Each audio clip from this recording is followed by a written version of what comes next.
नमस्कार, मी हर्षाली. हितगुज या आमच्या खास कार्यक्रमात आपल्या सर्वांचं स्वागत. या कार्यक्रमात आज आपल्यासोबत आहेत डॉक्टर सुषमा पिंगळे आणि या कार्यक्रमात आपण विविध आजार आणि त्यावरील उपचार याबद्दल चर्चा करत असतो. आणि आजचा आपला विषय आहे वेदनारहित प्रसूती आणि त्यावर चर्चा करण्यासाठी आज आपल्या स्टुडिओमध्ये आलेले आहेत डॉक्टर सुषमा पिंगळे. डॉक्टर, स्वागत आहे तुमचं. नमस्कार. डॉक्टर सुषमा पिंगळे या डॉक्टर LH हिरानंदानी हॉस्पिटलमध्ये सल्लागार भूलतज्ञ आहेत. त्यांनी BJ मेडिकल कॉलेज पुणे येथून MBBS आणि MMC चेन्नई येथून MD ॲनेस्थेसिया पूर्ण केलेला आहे. त्यांना ॲनेस्थेसियाचा 19 वर्षांचा अनुभव आहे. ऑब्स्टेट्रिक ॲनेस्थेशिया आणि पेडियाट्रिक ॲनेस्थेशिया ही सर्वात आव्हानात्मक क्षेत्रे मानली जातात आणि त्या या क्षेत्रामध्ये रुग्ण आणि शस्त्रक्रियेचे परिणाम सुधारण्यासाठी उत्कटतेने काम करत आहेत. प्रसूतीसाठी येणाऱ्या प्रत्येक आईने केवळ निरोगी बाळ घेऊनच परतलं पाहिजे असं नाही, तर आपल्या बाळाला या जगात आणण्याच्या प्रक्रियेचा आनंदही घ्यावा असं त्यांचं ध्येय आहे. आज ते आपल्याला प्रसूती नॉर्मल कशी होऊ शकते याबद्दल सविस्तरमध्ये माहिती घेणार आहे.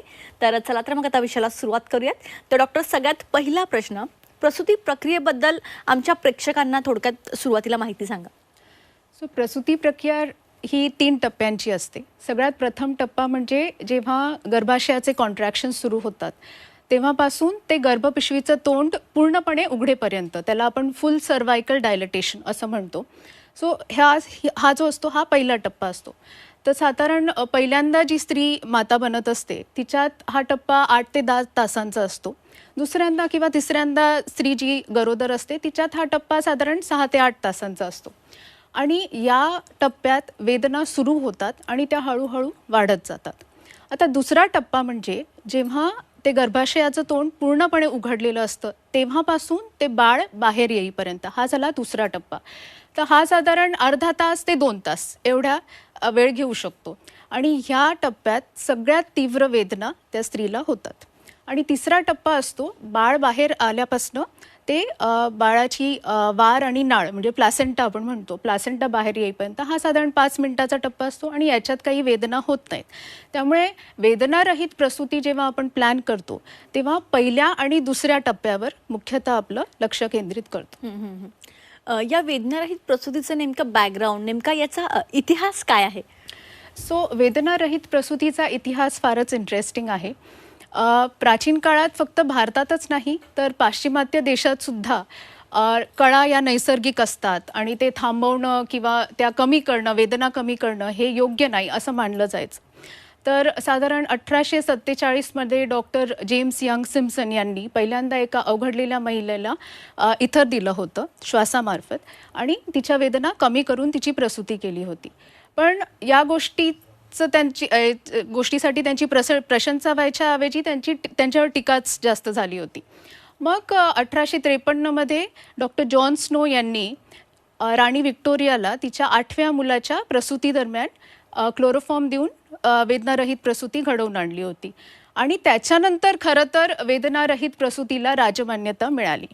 मग त्याच्यानंतर याच्यावर बरंच संशोधन झाले. मग श्वासाच्या ऐवजी कॉडल एपिड्युरल म्हणजे मणक्यातनं खालून ॲनेस्थीशिया देऊन त्या वेदना कमी करण्याचा प्रयास करण्यात आला. मग डॉक्टर हिंगसन यांनी साधारण 1942 ते 44 या काळात आधी कॉडल एपिड्युरल म्हणजे मणक्यांच्या सगळ्यात खालच्या भागातनं औषध द्यायला सुरुवात केली. पण मग त्यांच्या लक्षात आलं की तिथून दिलं तर खूप जास्त औषध लागतं. मग त्यांनी हळूहळू वरती म्हणजे थोडा कमरेत येऊन त्यांनी एपिड्युरल द्यायला सुरुवात केली. आणि मग त्याच्यात अजून संशोधन होत होत नवीन नवीन कॅथेटर्स आले. कॅथेटर्स म्हणजे अशा बारीक पोकळ नळ्या असतात केसांसारख्या आणि त्याच्यातनं आपण औषधं देऊ शकतो. मग बरीच नवीन औषधं आली, कॅथेटर्स आले आणि त्याच्यानंतर प्रगती होत होत आपण आता या स्टेजला पोचलो आहोत की अतिशय सूक्ष्म डोसमध्ये आपण वेदनारहित प्रसूती करू शकतो. आणि अगदी वॉकिंग एपिड्युरलपर्यंत आज आपण येऊन पोचलो आहोत की म्हणजे ते एपिड्युरल टाकून कमरेतनं ती पेशंट चालूही शकते आणि बाळाला जन्मही देऊ शकते. डॉक्टर, ही वेदनारहित प्रसूती जी आहे याचे नेमके म्हणजे फायदे काय आहेत? वेदनारहित प्रसूतीचे फायदे माता आणि बालक दोघांसाठी आहेत. काय होतं ना, जेव्हा नॉर्मल लेबर पेन्स चालू होतात, वेदना होतात, तेव्हा त्या स्त्रीचे हृदयाचे ठोके वाढतात, तिचं रक्तदाब वाढतो, तिचे श्वासाची प्रक्रिया वाढते आणि त्याच्यामुळे या सगळ्या ताणामुळे तिचं कॉन्ट्रॅक्शन्स जे आहेत ते पण नियमित नसतात. त्यामुळे अशा या सगळ्या गोष्टींचा तिच्या हृदयावर ताण पडतो आणि प्रचंड स्ट्रेस निर्माण होतो. आता या सगळ्याचा बाळावर पण परिणाम होतो, कारण मातेला जेव्हा एवढा स्ट्रेस असतो तिच्या शरीरात अड्रिनालिन नावाची संप्रेरकं रिलीज होतात. तर ही संप्रेरकं काय करतात, तर गर्भाशयाच्या ज्या रक्तवाहिन्या असतात त्यांना जाऊन कॉन्ट्रॅक्ट करतात, म्हणजे त्या आकुंचन पावतात आणि त्याच्यामुळे बाळालाही रक्तपुरवठा व्यवस्थित मिळत नाही. आणि त्यामुळे जेव्हा आपण वेदनारहित प्रसूती करतो, जेव्हा आपण या वेदना काढून घेतो, तर ह्या सगळ्या गोष्टी होत नाही. बाळालाही रक्तपुरवठा व्यवस्थित मिळतो आणि ती माताही प्रफुल्लित राहते. आता ही वेदनारहित प्रसूती नेमकी यामध्ये कोणते प्रकार आहेत किंवा यामध्ये पण काही प्रकार आहेत का? सो मगाशी सांगितल्याप्रमाणे या फील्डमध्ये बराच रिसर्च झाला आणि औषधे देऊन करता येतं वेदनारहित प्रसूती किंवा औषधेतर पद्धतीसुद्धा आहेत. तर औषधे कुठून कुठून देऊ शकतो आपण, स्नायू वाटी देऊ शकतो किंवा नसातून देऊ शकतो. पण जेव्हा आपण या मार्गे औषधं देतो ती थोडी कमी डोसमध्ये द्यावी लागतात, कारण ती मातेच्या शरीरातनं बाळाच्या शरीरात जातात आणि बाळ जेव्हा बाहेर येतं तेव्हा त्याच्या श्वासाला थोडाफार परिणाम होऊ शकतो थोड्या काळासाठी. त्यामुळे ती कमी डोसमध्ये द्यावी लागतात. सो त्याचा एक सस्टेन्ड इफेक्ट आपल्याला मिळत नाही. मग दुसरं म्हणजे श्वासामार्गे पण आपण औषधं देऊ शकतो. आता याचं उत्तम उदाहरण म्हणजे एन्टोनॉक्स. तर याच्यात 2 गॅसेस मिक्स करतो आपण, नायट्रस ऑक्साईड आणि प्राणवायू म्हणजे ऑक्सिजन. हे समप्रमाणात मिक्स्ड असतात, एका सिलेंडरमध्ये अवेलेबल असतात आणि मग ते श्वासाच्या मार्गे आपण पेशंटला देतो. मग जेव्हा तिच्या कळा सुरू होतात तेव्हा आपण ते द्यायला सुरुवात करतो आणि जेव्हा पीक ऑफ कॉन्ट्रॅक्शन आपण म्हणतो की जेव्हा मॅक्झिमम तिला पेन होतं, तो काळ या peak of effect of nitrous oxide याच्याशी एन्टोनॉक्सशी कोइन्साइड होतो आणि मग तिला थोड्या वेदना तिच्या कमी होतात. पण मग याचा साईड इफेक्ट असा आहे की याच्यामुळे ती माता थोडी ड्राउझी होऊ शकते, तिला गुंगी येऊ शकते किंवा कधी कधी मळमळ होते, उलटीसारखं होतं. आणि मुख्यतः म्हणजे शेवटी जेव्हा तिला जोर लावायचा असतो बाळाला बाहेर काढायला, तेव्हा कदाचित ती तेवढी जागरूक नसते, तेव्हा ती थोडी ड्राउझी असते. त्यामुळे मग एन्टोनॉक्सचा एवढा विशेष फायदा कधी कधी आपल्याला होताना दिसत नाही. मग दुसरा मार्ग म्हणजे एपिड्युरल आणि स्पायनल, ज्याच्यात स्पायनल म्हणजे काय की आपल्या स्पायनल कॉर्डच्या ज्या कव्हरिंग्स असतात तर त्याच्यात ड्युरा मॅटर ही एक कव्हरिंग असते. तर त्याच्या पलीकडे जाऊन जेव्हा आपण औषध देतो तो स्पायनल ॲनेस्थीशिया. आणि एपिड्युरल म्हणजे त्या ड्युराच्या अलीकडे जेव्हा आपण तिथे एक पोकळी एक व्हॅक्यूम असतो, तर त्या स्पेसमध्ये जेव्हा एखादा कॅथेटर टाकून आपण प्रोलॉंग्ड ॲनेस्थीशिया देऊ शकतो, त्याला एपिड्युरल ॲनेस्थीशिया म्हणतात. तर स्पायनलमध्ये आपण औषध फार कमी लागतं पण त्याचा पीक इफेक्टही लवकर येतो, पण तो लवकर जातोही. पण एपिड्युरलमध्ये आपल्याला दीर्घकाळ तो ॲनेस्थीशिया देता येतो, तिचं वेदनांचं शमन करता येतं. आणि मग सगळ्यात शेवटची पद्धत म्हणजे की जे गर्भपिशवीचं तोंड आहे त्याच्या अवतीभवती थोडे औषधं देऊन तिथे, त्याला पॅरासर्वायकल ब्लॉक्स आणि प्युडेंडल ब्लॉक म्हणतात, त्याच्या मार्फतसुद्धा आपण वेदनारहित प्रसूती करू शकतो. मग या झाल्या औषधांच्या पद्धती. औषधेतर पद्धती खरं तर जास्त करून पाश्चिमात्य देशांमध्ये वापरल्या जातात. तर याच्यात मेन म्हणजे वॉटर बाथ डिलिव्हरी, मग हिप्नॉटिझम, ॲक्युपंक्चर, टेन्स, लॅमेज थेरपी. आता लॅमेज थेरपी ही डॉक्टर फर्डिनांड लॅमेज यांनी प्रिस्क्राईब केली होती. याच्यावर त्यांनी संशोधन करून एक पुस्तकही लिहिलं आहे.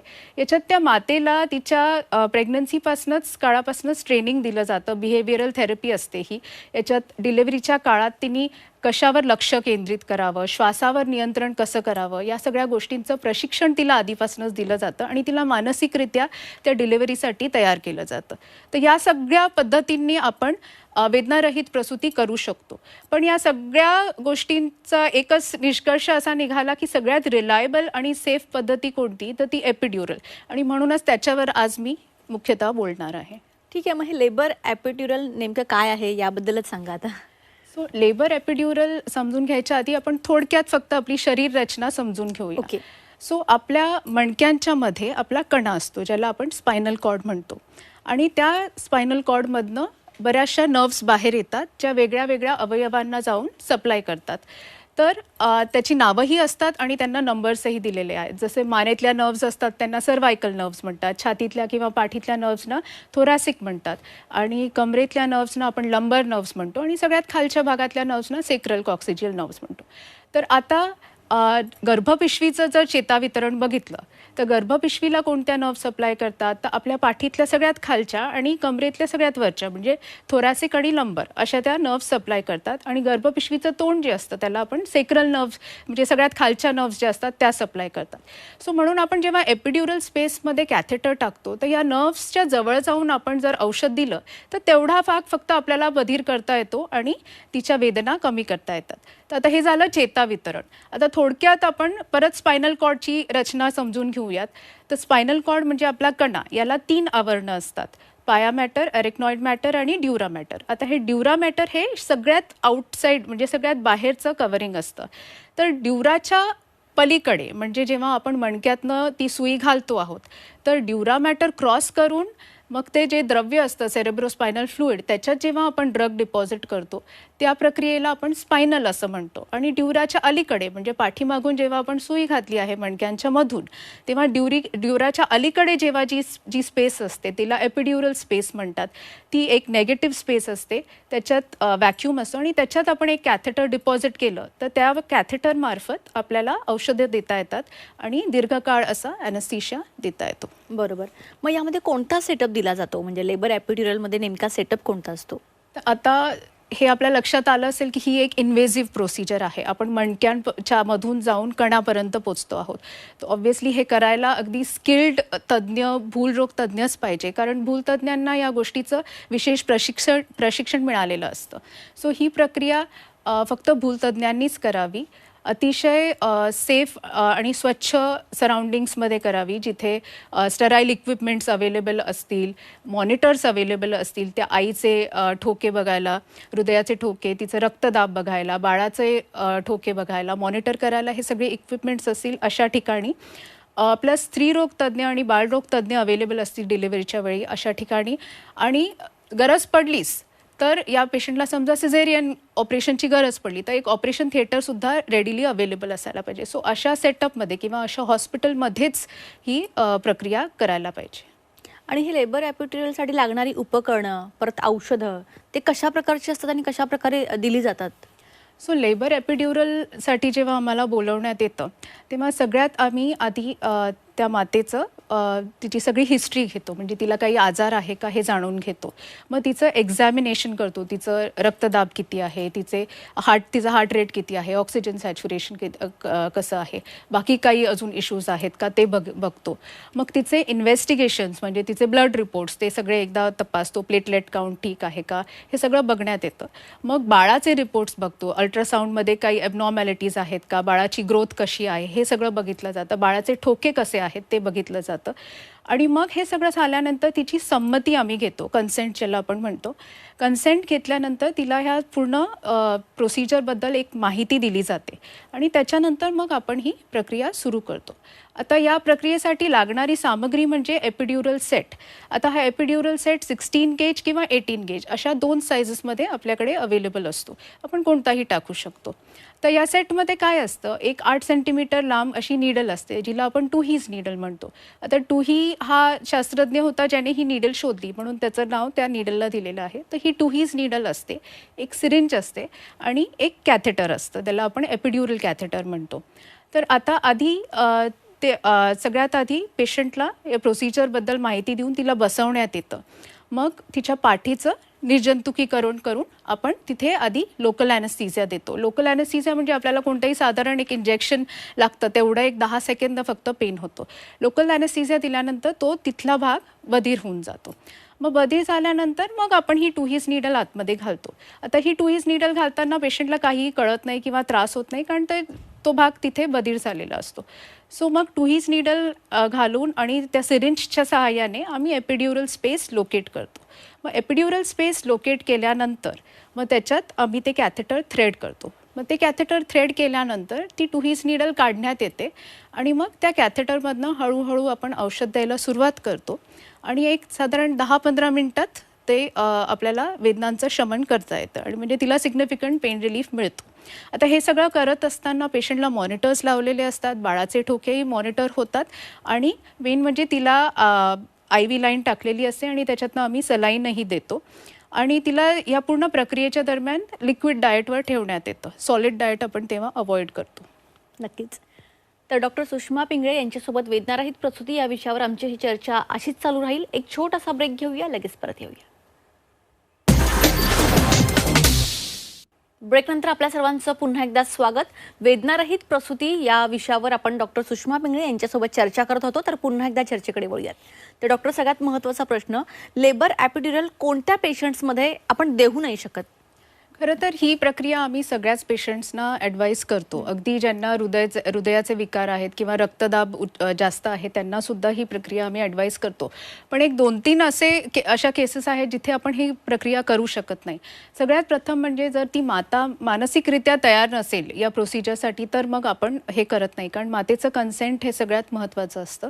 सो पहिलं इज पेशंट रिफ्युजल. पेशंट तयार नसेल तर मग आपण ही प्रक्रिया करत नाही.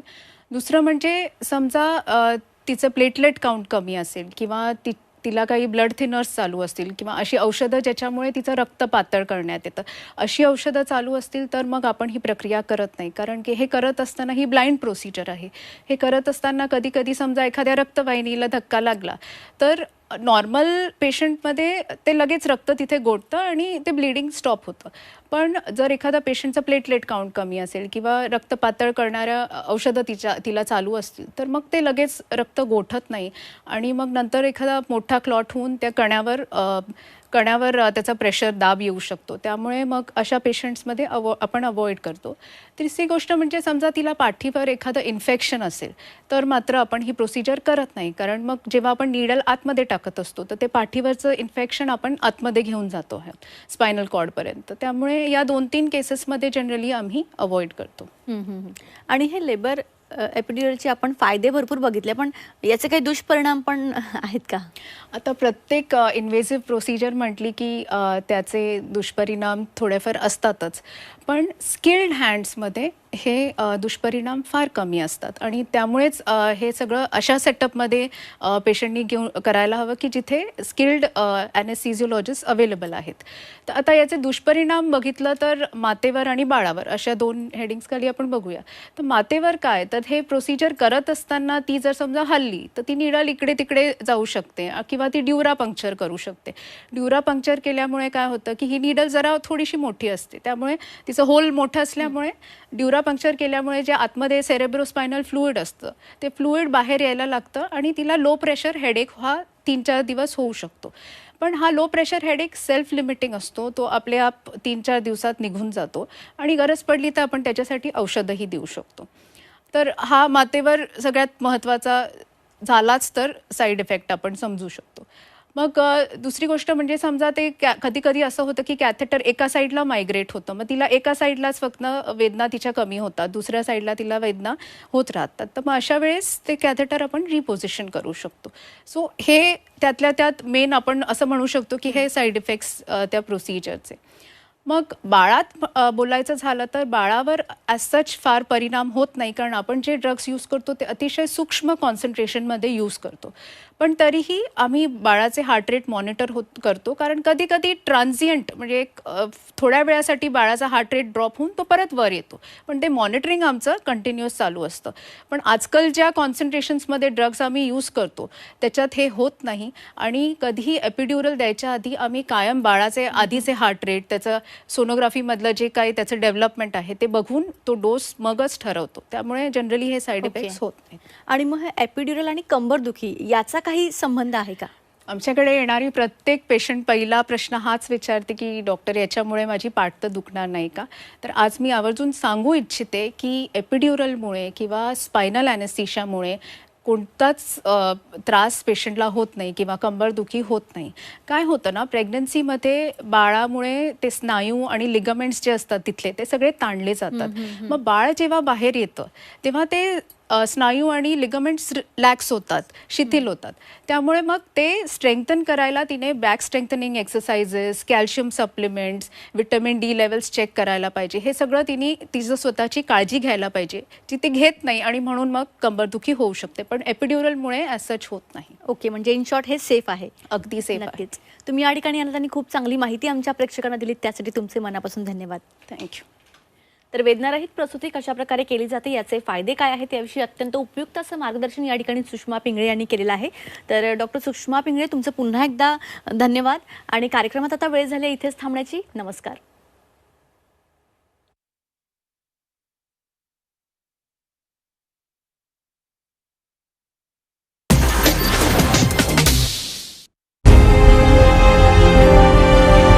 विकासाचा ध्यास म्हणजे